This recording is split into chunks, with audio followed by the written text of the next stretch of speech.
Hello and welcome back to Continental Club Extra. We show Premier League fans exactly what they're missing. On today's show, we're going to be talking all things World Cup, particularly focusing on the strikers, and then we'll have an opinion that you guys have sent in and criticise it or agree with it later on in the show, so stay tuned for that. But first up, as I say, World Cup strikers. That's because at Razgada said, who is the best striker going to the World Cup? Now, to make this a little bit more palatable and make a little bit more sense, we basically split up the nations into favourites, outsiders, dark horses, and just others, which is a little bit rude of us. But anyway, let's get started on the favourites, Henry. Who particularly takes your eye in terms of a striking force from one of the favourites?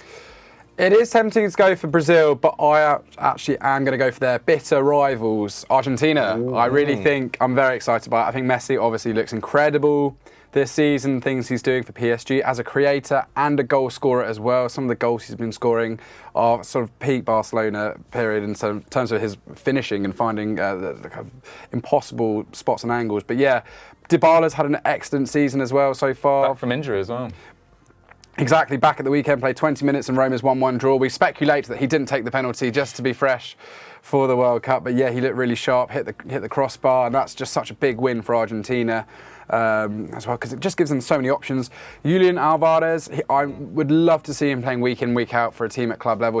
Some of his finishing has been great, and he's such a good debutant for Haaland when he's not available. And yeah, Lautaro Martinez, we love that guy on this channel. He's so good for Inter Milan, and he's sort of been burning hot and cold this season, I think, at moments. Classic But you can't take anything away from his finishing when he's on it. And I just think in that team, with that supply coming in behind him, he's going to be really effective. I mean, he's 8 goals, 5 assists in 21 games this season. Obviously a bit of a drop off in his XG per 90, but yeah, with Messi behind him, with Dybala behind him, with those options in that squad, I think I'm really excited to see what Argentina can do, and they're on this unbelievable winning streak. I think they're going to go very, very far in this tournament. Yeah, absolutely. I think they're 35 matches unbeaten. I don't think they've lost since the semi-finals of the Copa America in 2019, so that's an excellent shout.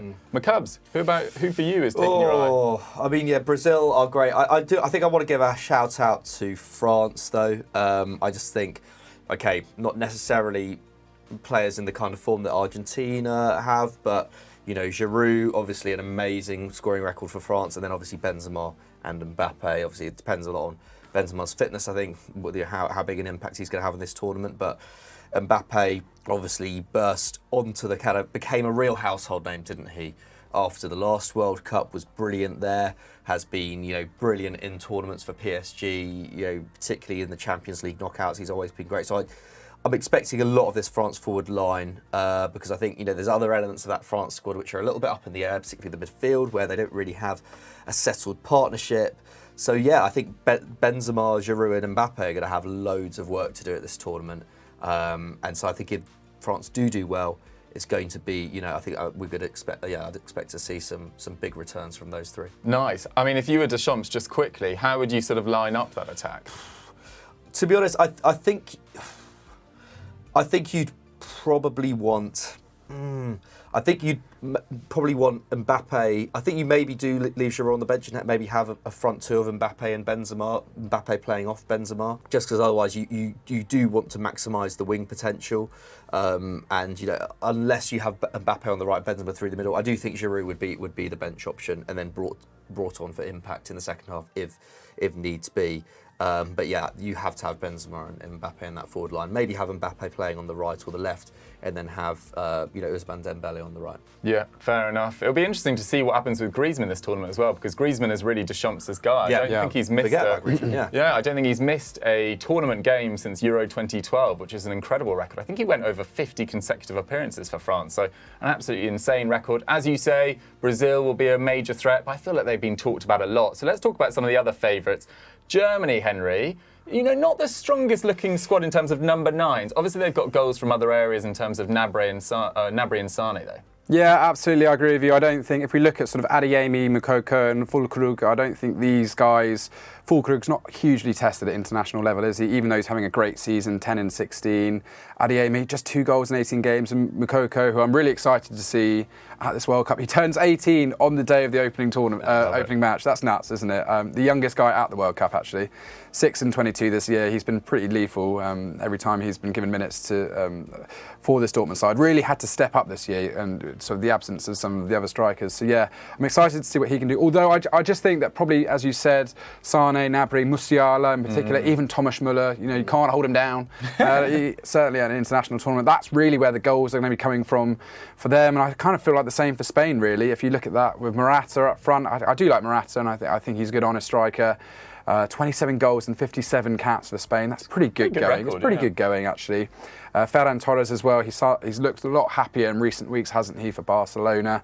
5 goals and 18 this term. So yeah, I mean, they're going to be relying on that midfield kind of bursting through, trying to get in the box and make things happen there. And Morata, I think he's going to do a pretty selfless job up there. So I'm interested to see. Just quickly on England, Harry Kane's just 2 off the international record for England on 53. I would love to see that happen at the tournament. I think it probably could happen at the tournament, and that'd be fully deserved. And England need him, because obviously Wilson's great, but I don't think there's tons of goals in this England forward line. I don't know what McCubbs thinks on that. I mean, I think you put Kane and Sterling in there, right? Like, Sterling is a goal-scoring wide forward, as much as someone like Mbappe is, I think, in many respects. If he's playing out wide, that is. I think there's a lot of creativity on the wings for sure when you factor in Maddison, Grealish, Saka. But yeah, I think if you're looking at kind of the strike force, I think Kane, obviously Wilson, will he get minutes? Minimal, I think. And then Rashford will maybe get some minutes in the centre and on the left potentially as an impact. But really, I think it's Kane and Sterling that you're looking at there. Sterling obviously has a great scoring record now for England at international tournaments after Euro 2020. Him and Kane, without being a front two, have the kind of understanding of a front two in many respects. They've played together at international levels for so many years now. They kind of know where each other are a lot of the time. I think that's really what England's strike force is. And in that sense, I think, they do measure up fairly well, but they just don't necessarily have that strength in depth that Brazil, Argentina, France have. I would say, I wouldn't say put Spain in that category. I think, Brazil, out of the favourites for the tournament, I think Brazil, Argentina and France have to be in that top tier of kind of, striking talent, for sure. Yeah, for sure, I agree with that. And it's interesting you mentioned about Kane chasing down Rooney's record, because Neymar's very close to Pelé's, Giroud's very close to Henry, so we could potentially have 3 enormous nations, like their scoring records being broken in the same tournament. Really, really exciting. Anyway, let's move on to some of the outsiders, Henry, who I included Portugal, Netherlands, Denmark, Belgium. Of those, whose strike force is sort of, whetted your appetite? Not many of them, to be honest. I mean, Portugal, obviously, Ronaldo, who knows what kind of form he's going to be in, frankly, at this tournament. But Gonçalo Ramos, he's really stood out for Benfica this season. João Felix has shown that he can still score goals when actually given an opportunity. And I think we're likely to see Santos give him a big arm around the shoulder at this tournament and allowed to show what he can do. But yeah, not hugely blown away by any of them, really. I do like Depay and Weghorst as a forward line for the Netherlands, little and large, and they've got so many attacking wingers coming in there. Gakpo, I think could have I think you can put Gakpo in there, given that he's played in the centre for PSV, a lot, hasn't he? Yeah, but I mean, Belgium and Denmark, I think you're really relying on the midfielders to make things happen there, because I think De Bruyne is really going to be just holding up that Belgium side, because Lukaku's not in great form at all, and Batshuayi, Mertens, great professional, but he hardly scored for Galatasaray this season. I'm a bit concerned about Belgium's chances, in all honesty. Yeah, well, more on that later, so stay tuned for that. McCubbs, of the dark horses, though, there are numerous options. I mean, talk about Serbia for a second. That is a great list of striking options. This is where it gets really tasty, I think. Serbia, I think, Mitrovic, Vlahovic, Jovic, and then let's not forget Tadic, who played that kind of false nine role for Erik ten Hag so well over the years. Brilliant. I mean, Mitrovic is one of the form strikers in Europe right now. Vlahovic, has been a little bit hot and cold for Juve, but in general over the last 18 months has looked like one of the best strikers in world football. Jovic, again, not, I don't necessarily rate him loads, but I kind of think, this is a good opportunity for him to kind of rebuild his reputation. I really like that strike force a lot. just in terms of pure goal scoring ability, in terms of the physicality of players like Mitrovic and Vlahovic, I think it's really hard to defend against those guys. Sorry, what were you going to say? What they're so good at is they play with a front two of Mitrovic and then Vlahovic next to him, and then they put Tadic in behind him, and then they have that midfield with Milinkovic-Savic, which allows Kostic and the other kind of wing backs to really get involved. So it's quite like a formidable team going forwards. I think really are one of the ones to watch at this tournament. I think Serbia. I know a lot of people have been kind of talking them up, but they genuinely do have a lot of players who are really in their prime as well. So yeah, really looking forward to seeing how they do. And then I guess the other standout from this section of dark horses, Uruguay, like Nunez coming into form just at the right time for Liverpool. What a handful he's been. Suarez obviously in great form for Nacional as well. Cavani obviously didn't play much football last year, but has generally looked pretty good for Valencia. Obviously for Suarez and Cavani, surely their last World Cups. So you never know. So yeah, but again, and also with Serbia, they've got real quality behind them as well. Like Fede Valverde, I think could really show how important he is to Uruguay at this tournament in terms of the work that he does off the ball, in terms of the ball carrying that he does as well from midfield. So I think those are my two standouts from that group. Nice. And Rodrigo Bentancur in great scoring form for Spurs, of course. I mean, Senegal we've also got down here, but that's so dependent on Mane and his fitness, which is going to be interesting. And then Japan, we've talked about that on Continental Club a few times. Daichi Kamada, hoping that he has a great tournament. Henry, of the others, there are numerous teams down here. I know you can't wait to talk about the likes of Qatar and Saudi Arabia, but Poland have a great-looking front line. Canada have Jonathan David. There's some exciting strikers in there. Absolutely. I was writing about Cameroon and their chances of Choupo-Moting, 10 goals in 9 games. It's not even a joke. He's just playing brilliant football. One of the form strikers in Europe. I think Toko Ekambi, I really like him as a player. He works so hard on the wings. And Burmo, he's come in there as well. He's switched allegiances. And actually, Vincent Aboubakar, the captain, he scores. I think he scored 8 for his country in 2022. So he stepped up in the AFCON last time. I think we'll see him do that again. But yeah, Wales, Kiefer Moore, he's scoring goals at the moment. Puts his head anywhere, quite frankly, doesn't he?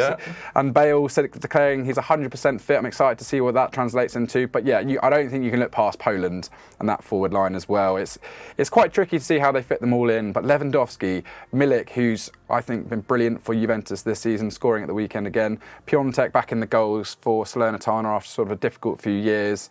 So yeah, that forward three with Zielinski playing in behind them acting as a creator, that is certainly one to watch out. And yeah, for Lewandowski, this is the last chance to really make a dent at an international tournament. No one's expecting Poland, I think, to win it, but they certainly can look at trying to get into the knockouts and try and do something here because, yeah, they've got a really good side. Yeah, absolutely. I think Ghana as well, in terms of forward options, look pretty strong as well. Naki Williams has been great for Athletic Club once again this year. His brother's going to the World Cup with Spain, of course, which is an interesting narrative to keep an eye on. And speaking of brothers, the RU brothers are still doing it. Kamaldeen Sulemana will be going with Ghana, and Afina Gyan as well, who left Roma in the summer, of course. After some useful contributions to Roma last season as well, so maybe one to keep an eye on. McCubs, just quickly, Iran in England's group, Taremi. Taremi's just in great form, isn't he, for Porto? Yeah, again, another player who's just like physically really hard to deal with. Really, great direct goal threat. 5 goals in the Champions League groups. I mean, yeah, he's just in fantastic form.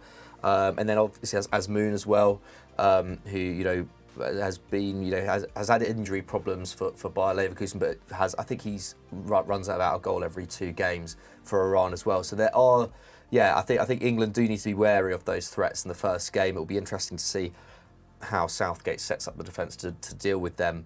But yeah, I think the kind of threats of those other 3 teams in that group, I think second is basically all to play for between the USA, Wales and Iran, and Taremi I think could have a big part to play. Yeah, absolutely, especially against some slightly undercooked centre-backs if the likes of Harry Maguire plays. John Stones just back from injury as well. Slightly worried about that first game, if I'm totally honest. Anyway, let's move on to our second section, which is called EFD versus you. We're still looking for a catchy name for it, but anyway, you get the concept. The tweet was sent out yesterday looking for controversial opinions, and Aris_Marts sent in this one. Have a listen to this. My controversial opinion is that Belgium will win the World Cup.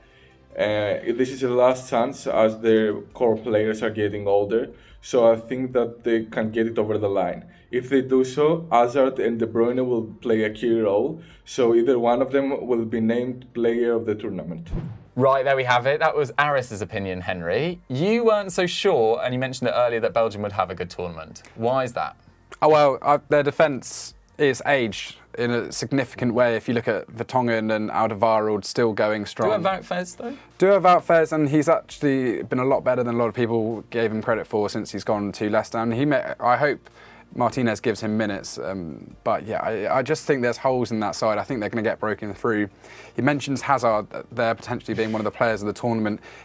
I think Martinez has already admitted he's essentially there as a cheerleader. He's there for his captain's abilities because he's hardly got minutes at Real Madrid. You almost forget that he's playing half the time. So yeah, don't get me wrong, De Bruyne.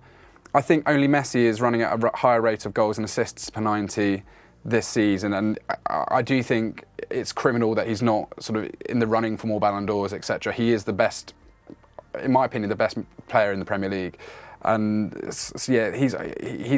I just think the burden's going to be too great for him to bear this tournament. Certainly with Lukaku not in form. Loic Openda, I think he's in the side. I hope they give him some minutes. He's been great in Liga in this season, but really, I just struggle to see against a big team. I don't bet against them getting through the groups. I think they can definitely do that. But up against a big side, we've seen them really struggle in previous years. We saw Japan almost beat them 4 years ago in that absolute thriller. I just don't see how they can possibly get past the quarterfinals at very best. Nice. McCubbs, you in agreement? I mean, you say that. I mean, yeah, they did. That Japan game was pretty, touch and go, wasn't it? Obviously, they came back pretty well. But then let's not forget they beat the tournament's favourites in Brazil in the quarterfinals with, in style as well. That Lukaku goal I always remember. I know it was the Kevin De Bruyne goal that Lukaku set up. But on that subject, I think, I think Belgium, they can be a good tournament team. But I think it is really completely reliant on Lukaku. Is he going to be properly match fit for the group stages? Will he be able to grow into the tournament? Because I think without his explosiveness, without his goal scoring consistency, I just don't see where it comes from in that side. Otherwise, I feel like Eden Hazard gave an all right account of himself at the Euros last time out. But again, you're just reliant on a player who hasn't really performed at the top level properly for nearly 3 years now. So yeah, I think I would be hedging my bets with Belgium for sure, but they still do have those. Yeah, they do still have a few match winners in there. So if they get a favourable draw, maybe they could get to the semi-finals. If they don't, I'm with Henry. I think quarter-finals would be a good tournament for them. Fair enough. There we have it. Yeah, I'm looking forward to seeing the likes of Tielemans. Hopefully he can continue his recent Leicester form in there. Onana as well, he's made a great impact at Everton. And De Ketelaere, who's been so highly talked about, has been in and out of that Milan side and in and out in terms of impact as well. So we're not quite sure, to answer your question, Aris, about whether Belgium will go as far as you definitely think. But guys, that was Continental Club Extra for this week. I hope you guys enjoyed the show. Let us know who your favourite World Cup striking options are, and who's your worst of the big teams in particular. Is it Germany? Is it Spain? Is it England maybe? Let us know in the comments down below. If you've enjoyed this video, don't forget to like it and subscribe to Eurofootball Daily, and we'll catch you later in the week.